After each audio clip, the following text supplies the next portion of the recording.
Come back to that. I will also try to get Caroline Levitt's reaction to some pretty startling rhetoric from a Texas, a House rep there, Jolyn Jones, who said last night on TV when talking about fighting Republicans, quote, "So if you hit me in my face, I'm not going to punch you back in your face.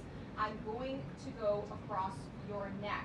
Pretty startling words there. Of course, Turning Point USA is not happy about this language. They're saying that it's rhetoric like this that got Charlie Kirk assassinated in the first place, a shot to the neck. So we'll try to get reaction to that as well. There are a lot of lingering questions that remain about this mini peace deal, this ceasefire, where it stands, with the VP on his way back now from Israel, telling reporters that the ceasefire is actually going better than he expected. And finally, a lot on Russia expected today. The Trump-Putin summit, of course, is on ice for now. We've got these new sanctions from the Treasury Department hitting those oil companies out of Russia. They want to try to change the calculus here when it comes to President Vladimir Putin. The NATO chief yesterday telling Fox that he does believe that sanctions will have an impact. And by the way, this is the last briefing here this week before the president takes off for his Asia trip. So questions about President Xi and those tariffs talks as well. Back to you.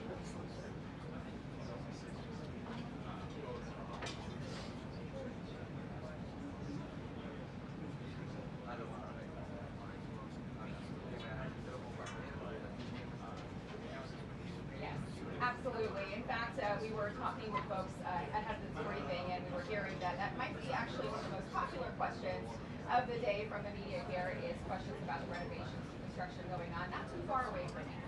So we'll see.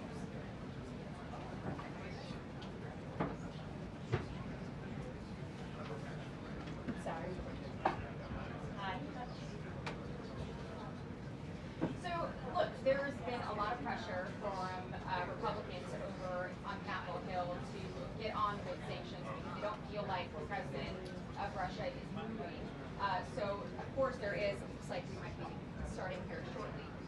So there has been a lot of pressure from that side. They've got this big sanctions bill over there, I believe 80 plus senators, bipartisan bill, basically waiting to be put on the floor by Majority Leader John Thune. That's not happening just yet because every time they think that they're going to be able to do it, the White House comes along and basically, has more negotiations or more talks with Russia. So this is one more step towards trying to get Putin to the table to see if it works, but this is something the president said he finally feels like he wanted to get done.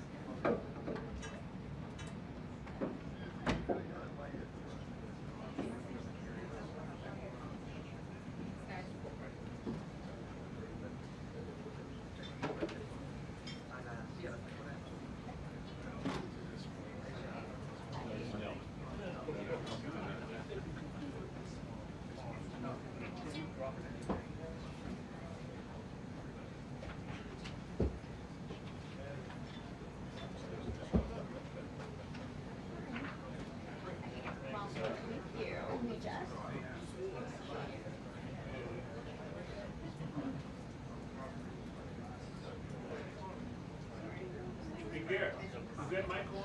It is now.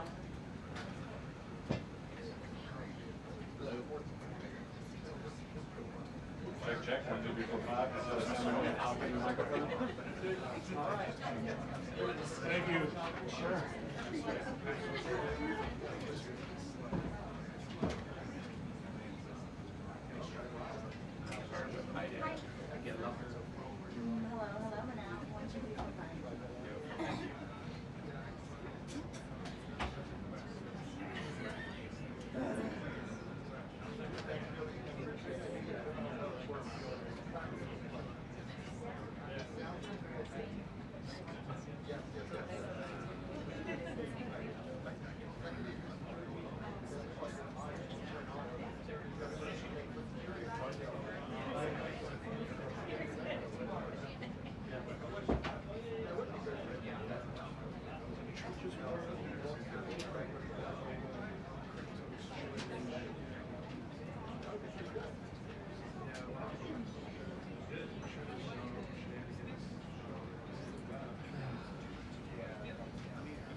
I'm definitely the elder.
It's not great. It's not very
As far as I can tell.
actually had friends who are still older kids to get them into ski school in the morning.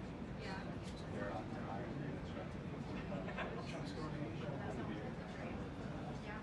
Take them back to Mexico, they still play their stuff. It's expensive. But it's like, so I'm tough. My kids are still too, but I'm obviously not going to Yeah, and you're touching on skis right now.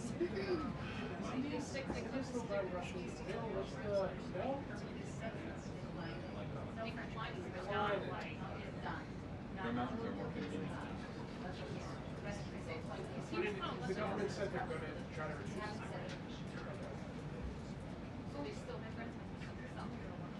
There are signs that they are,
like that for a while.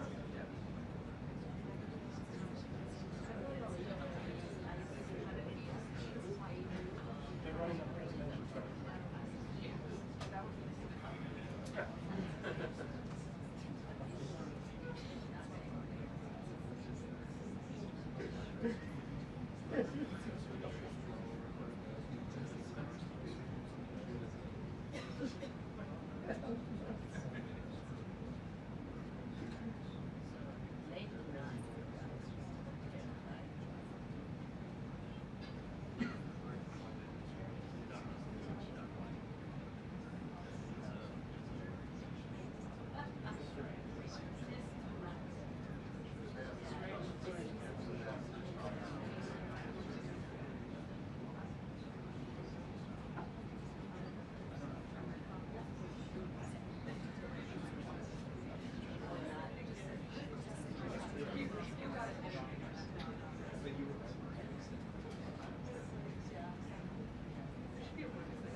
No, you.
Good afternoon, everybody.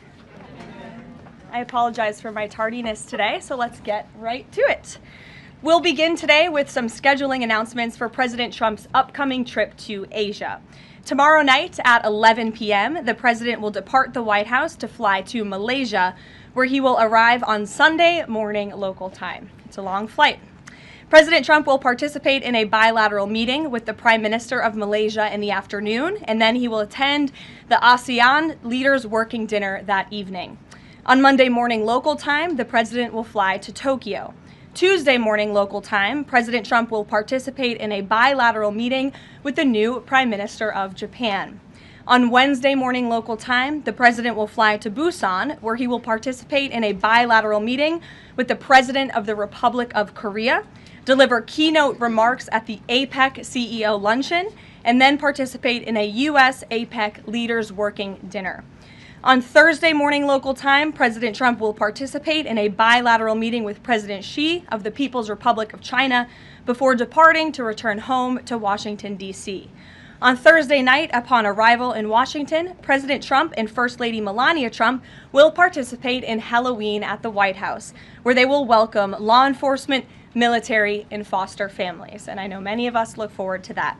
In other news, we are now on day 23 of the Democrat government shutdown. Senate Democrats have voted 12 separate times now to keep the government closed. Innocent Americans are suffering every day as a result. More than 500,000 civilian federal employees will miss a full paycheck tomorrow. Thousands of small business loans are going unapproved each month. This means almost $4 billion in capital is being withheld from small businesses across the country. The Democrat shutdown is also causing severe impacts at airports across the country. In one single day this week, the FAA had to issue ground stops impacting flights at Houston's George Bush Intercontinental Airport and Hobby Airport. 13,000 air traffic controllers who ensure that we all fly safely are continuing to work without pay. This is egregious and truly sad. Some of them are reportedly being forced to turn to driving for Uber and taking on other second jobs to make ends meet as the Democrats continue to shut down the government. Pilots are calling on Democrats to end this dangerous political game. The president of the Southwest Airlines Pilot Association called for the clean continuing resolution to be passed, saying, quote, "Our air traffic controllers and the broader air traffic system are already operating under immense pressure. A government shutdown only compounds that stress and threatens the efficiency of our skies." The Airline Pilots Association International, which represents more than 80,000 pilots, is sounding the alarm as well. They said this shutdown is undermining our system's safety. Resources are stretched thin, negotiations are delayed, and strain grows daily. With the Thanksgiving holiday approaching, we are nearing the busiest travel period of the entire year, when millions of Americans will go to airports to spend time with their loved ones. Let us be very clear from the White House today. If the Democrats continue to keep the government closed, we fear there will be significant flight delays, disruptions, and cancellations in major airports across the country this holiday season.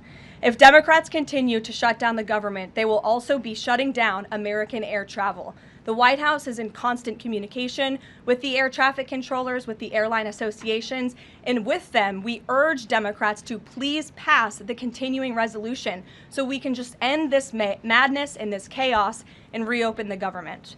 These are very avoidable consequences. The unnecessary pain, unfortunately, does not end there. Funding for the Supplemental Nutrition Assistance Program known as SNAP, which provides food benefits to low-income families, is beginning to lapse this week in some states. If Democrats continue to hold Americans hostage, there will not be enough funds to provide SNAP benefits for more than 40 million Americans on November 1st. That is next week. Democrats are solely responsible for all of this unnecessary pain. Why are they doing it? To give taxpayer-funded healthcare benefits to illegal aliens, some of whom are violent criminals.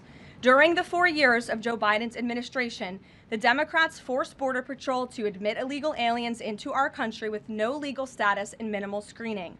A significant number of these individuals are the worst of the worst criminals: rapists, pedophiles, murderers, and even members of the terrorist watch list.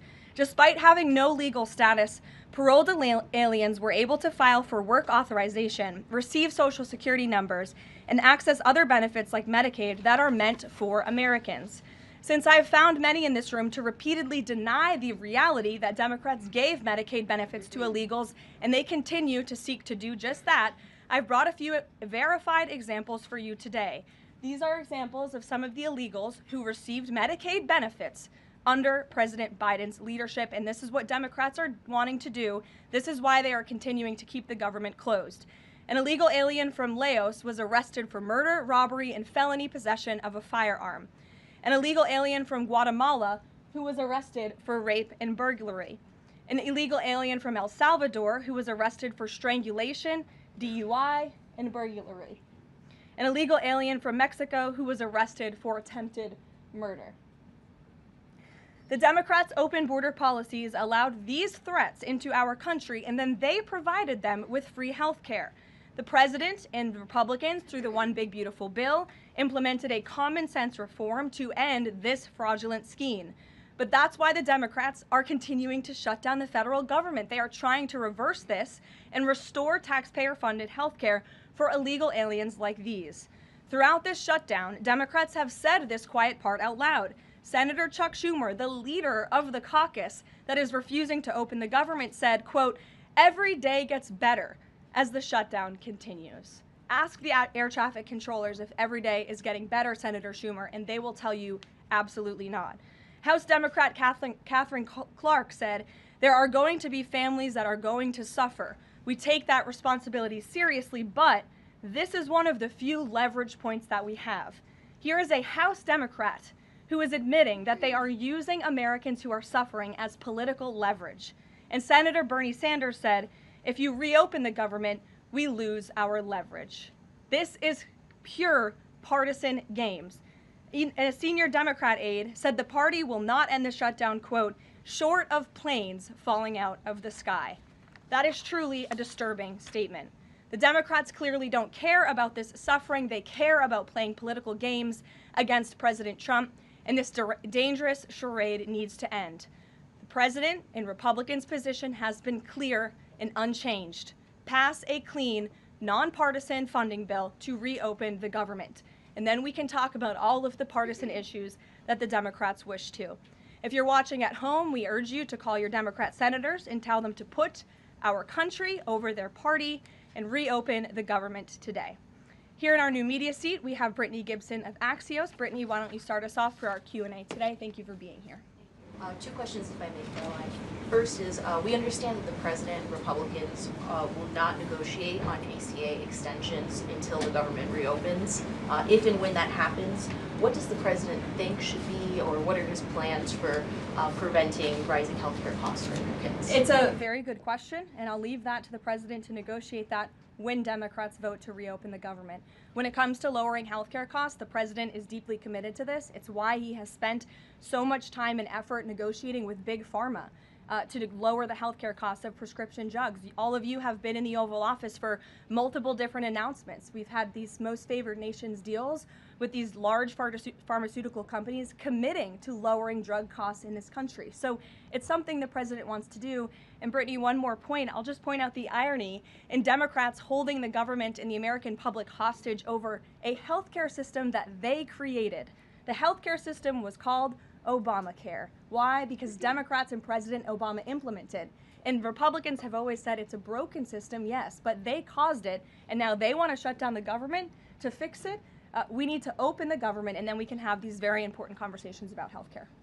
And the second, on H-1Bs and foreign students, during the campaign, President Trump said he wanted to make it easier for foreign students to work at U.S. companies, staple a green card to every diploma. But the changes from several agencies now on H-1Bs are adding more obstacles to that. The administration is being sued over those changes. Can you explain the changes in the president's thinking on H-1Bs? The administration will fight these lawsuits in court. The president's main priority has always been to put American workers first and also to strengthen our visa system. We know for far too long the H-1B visa system has been spammed with fraud, basically, and that's driven down American wages. So the president wants to refine this system, which is part of the reason he implemented these new policies. These actions are lawful, they are necessary, and we'll continue to fight this battle in court. Garrett. Two questions on different topics, if you'll Sure. indulge me. On the pardon of Changpeng Zhao, and apologies if I'm mispronouncing that name, Binance has significant business interests with World Liberty Financial, the president's family's crypto company. How do you respond to the allegations from Democrats that this is a corrupt act? I would respond and say the president is exercising his constitutional authority to grant clemency requests. And the President and the White House have a very thorough examination of every pardon request that comes to the President's desk. It is thoroughly reviewed by the White House Counsel Office, and I spoke with our great White House counsel about the pardon after it happened.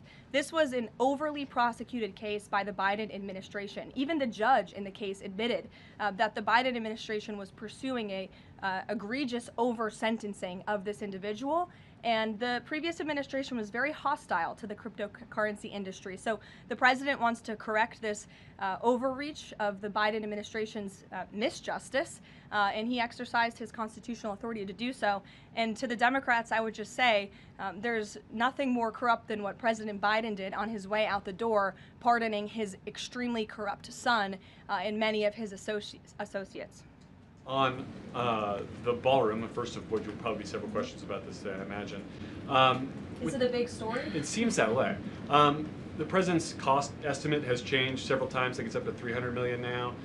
Given the nature of all this, will the White House commit to releasing all of the donors and how much they're spending and how much of his own money the president is putting on the line to this? We have released the full list of donors thus far.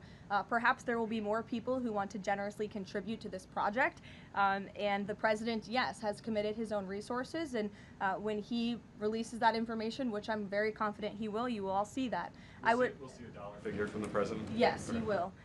And I would also just add the president has been incredibly transparent. I would reject any notion otherwise when it comes to this ballroom project. It's something he personally has obviously taken an interest into and has talked with all of you in this room many times about. You have seen the model in the Oval Office. Last night he showed that for you. But when this plan was presented and when these renderings, as soon as they were complete, the president directed me to come out here and to share them with all of you. I did an entire opening remarks about what this ballroom project was going to look like.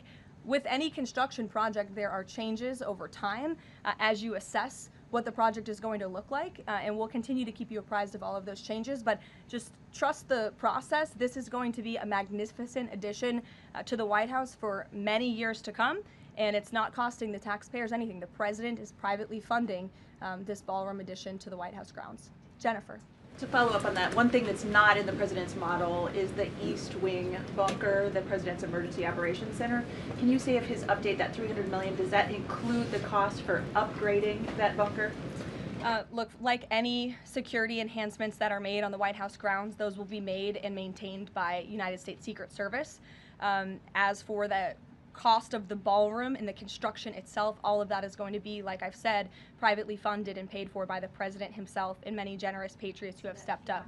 Included in that funding? Correct. Okay, and then can you say, well, that's all right, I'll skip that one. Thanks, Ouija.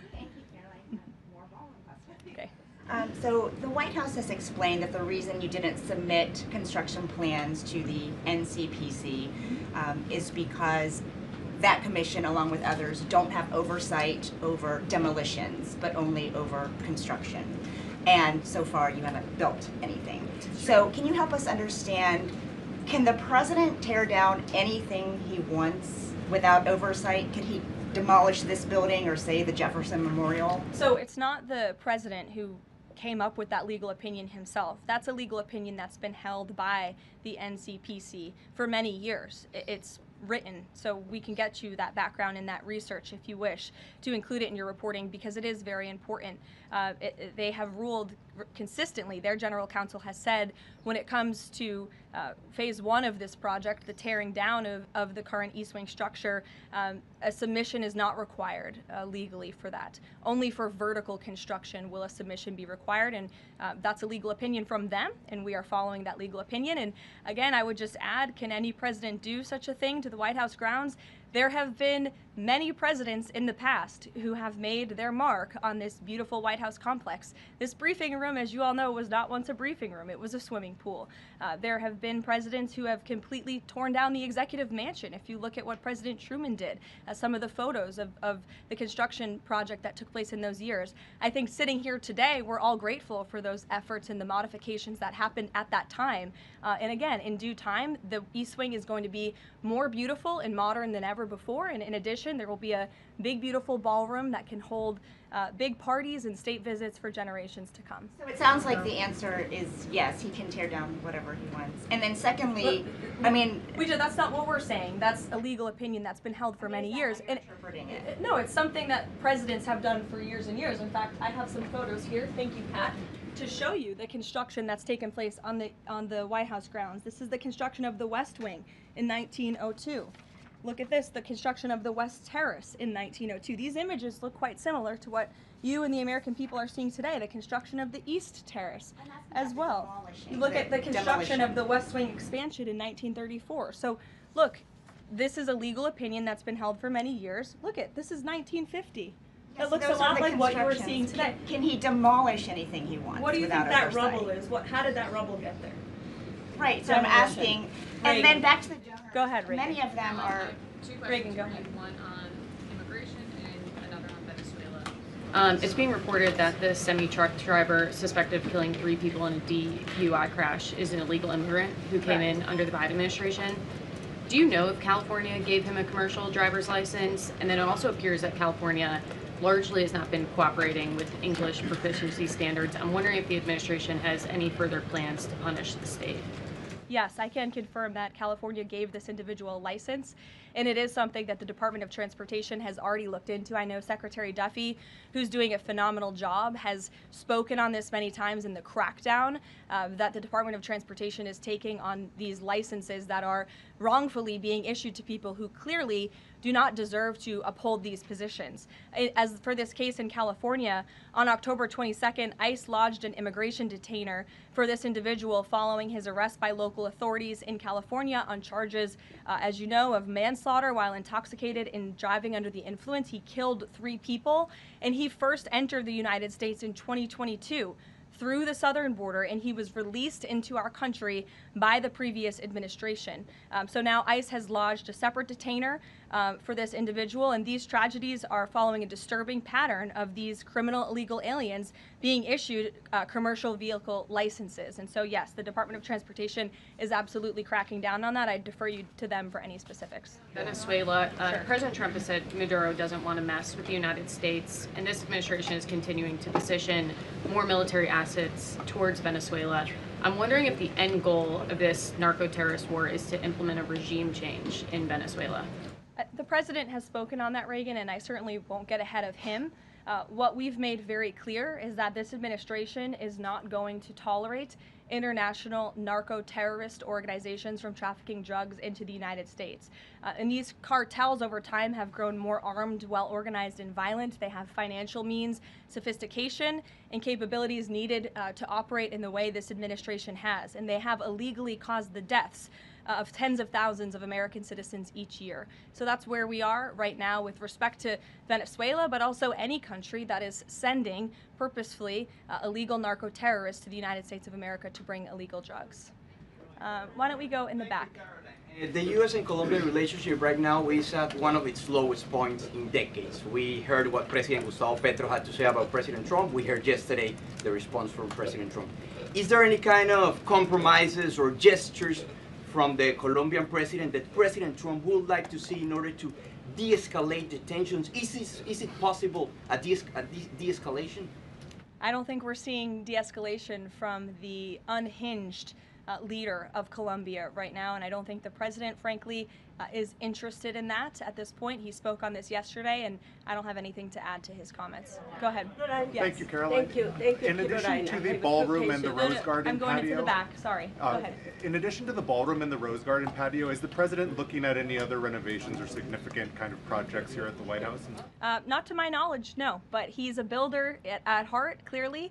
And so his heart and his mind is always churning about how to improve things here on the White House grounds. But at this moment in time, of course, the ballroom is really the president's main priority. Kristen. Last week, President Trump announced that he had a productive call with Vladimir Putin. They scheduled a meeting in Hungary.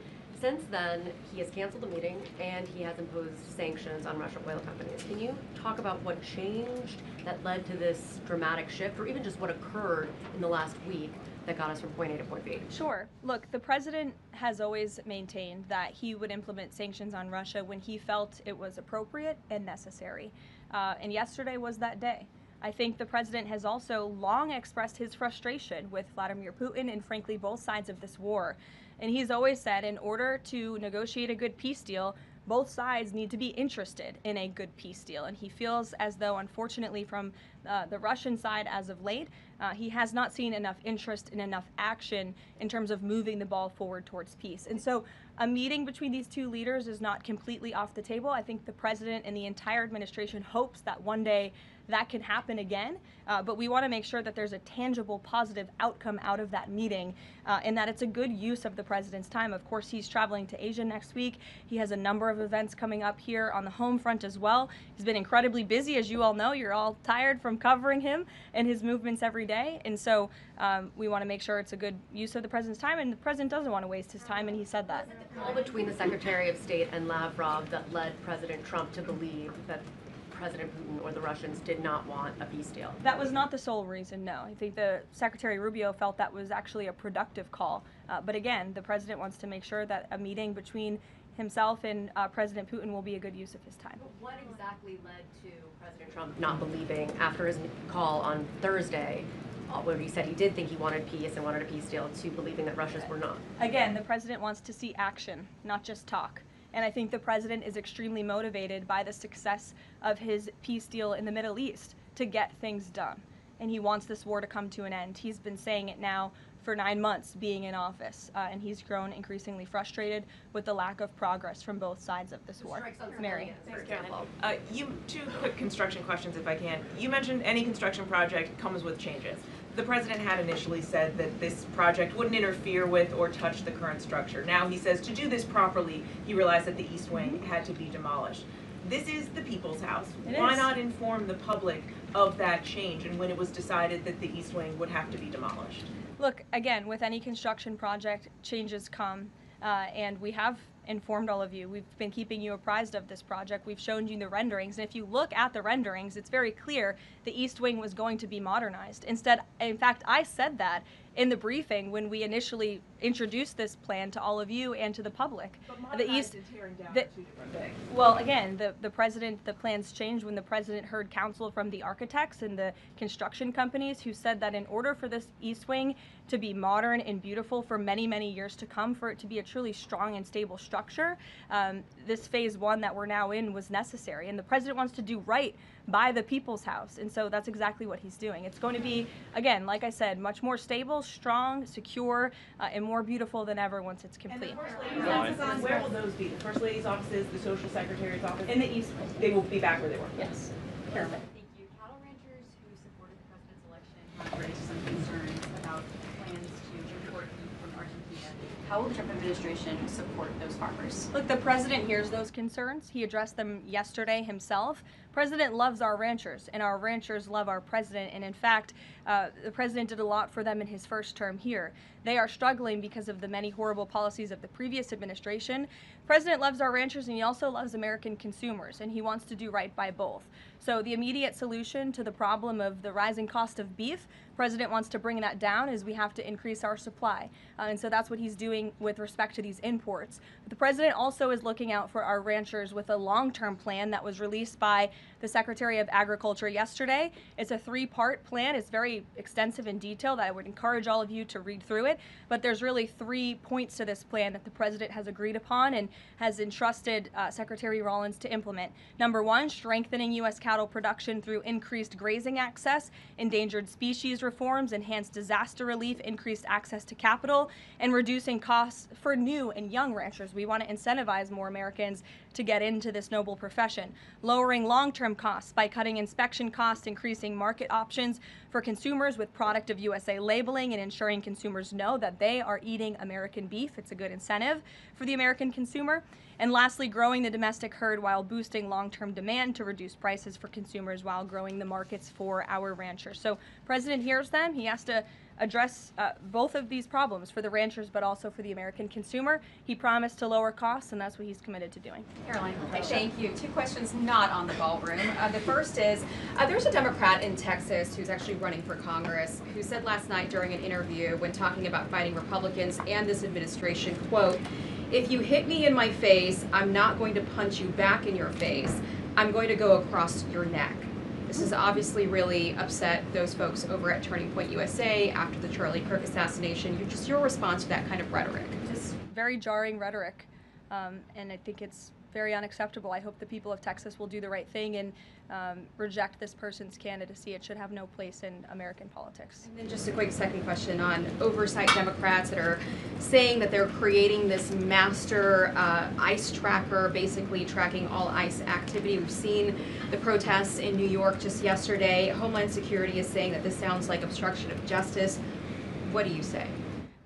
Again, this is actively putting the lives of our ICE agents at risk. We've seen media outlets, in fact, in this room also write stories about ICE tracker apps that Democrats and other left-wing activists have created to track the location of ICE agents on the ground in our communities. Again, I've said this repeatedly and I will continue to say it. The men and women of ICE are outstanding people. I wish a Democrat on Capitol Hill would actually have the courage or the guts to stand up to their party and sit down with some of these men and women who are doing this incredibly difficult job of enforcing our federal immigration laws. They are, again, simply trying to enforce the law and do their jobs. And if Democrats spent a little bit more time understanding that and also focusing on the people who they are trying to get out of our country every single day. As I spoke about earlier, 3 innocent people in California are dead because an illegal alien who Democrats let into this country was wrongfully issued a trucker's driving license and clearly was not fit for the job because he was driving intoxicated and killed 3 innocent people. Democrats should focus a little bit more on that. Stop trying to fight this president and this administration on every turn and restore law and order. That's all that we and these brave men and women of ICE are trying to do.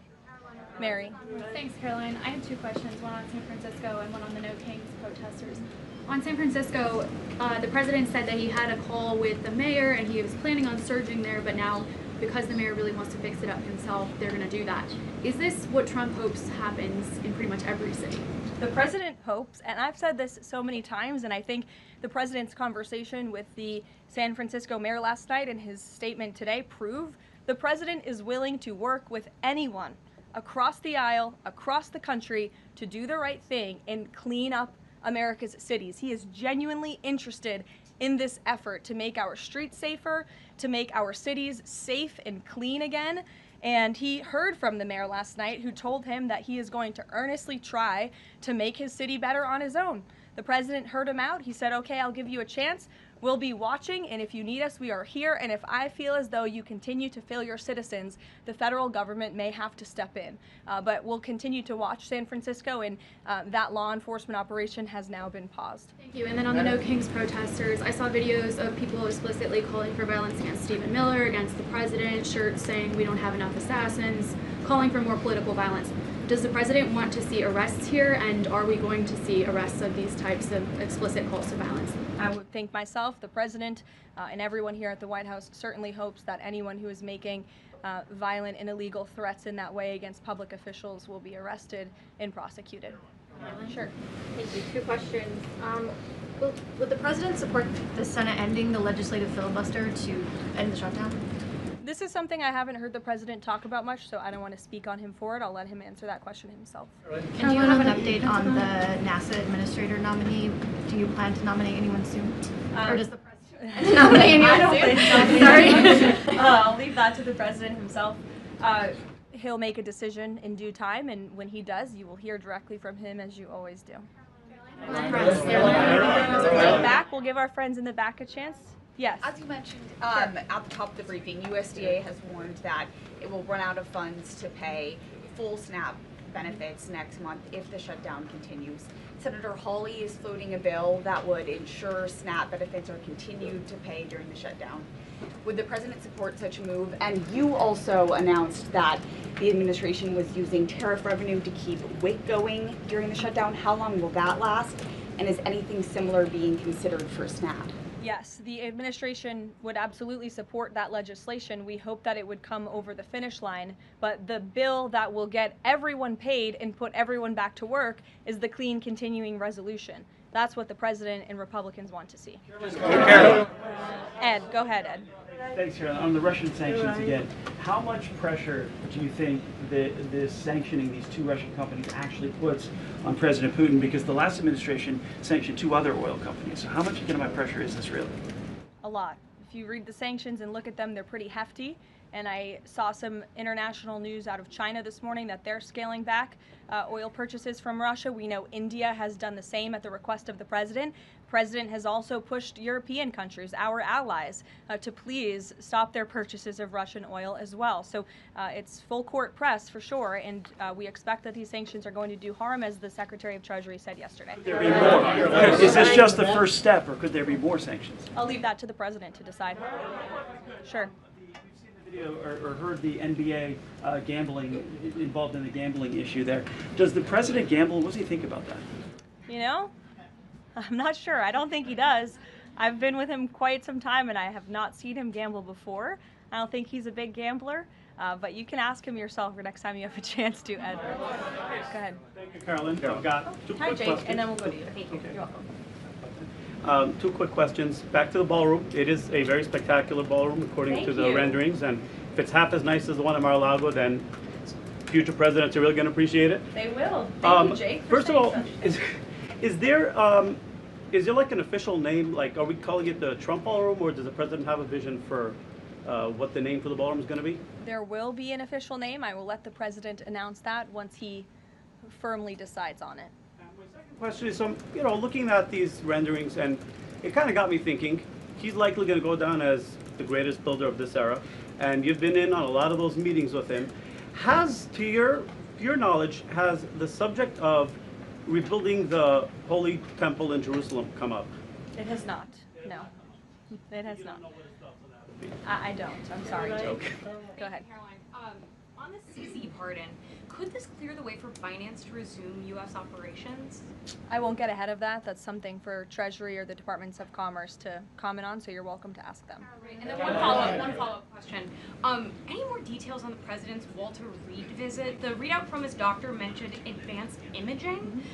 What procedure was he referring to? Advanced imaging is something that presidents receive and people receive when they go to the doctor, and so we provide a detailed readout of that physical, and I would encourage you back to that. Presidents and I don't know the exact imaging that took place, but as the physician's note said, the president is in incredibly good shape, and I think that's evidenced here every single day.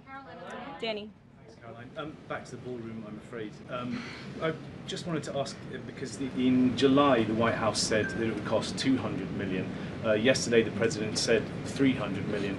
Is $300 million now the operative figure, and why did it go up by so much? $300 million is the figure, and again, it's not going to cost the taxpayers a dime. So we look forward to this project continuing, and we will continue to keep everyone apprised on it. Perhaps the president will even bring you all out to see it one day at the appropriate time. You're also going to hear from the president directly in about an hour. He's hosting an event with the Homeland Security Task Force. This was a newly created federal task force that the president and his law enforcement team have put together. I would encourage you all to tune in to the remarks. They have really done a tremendous job at refocusing how federal law enforcement and local law enforcement work together. There will be some local sheriffs and law enforcement officials in attendance as well, and they'll be talking about the success and the many arrests they have made of drug traffickers and cartel members all across the country by just simply working together. So we will see you at the event. Thank you.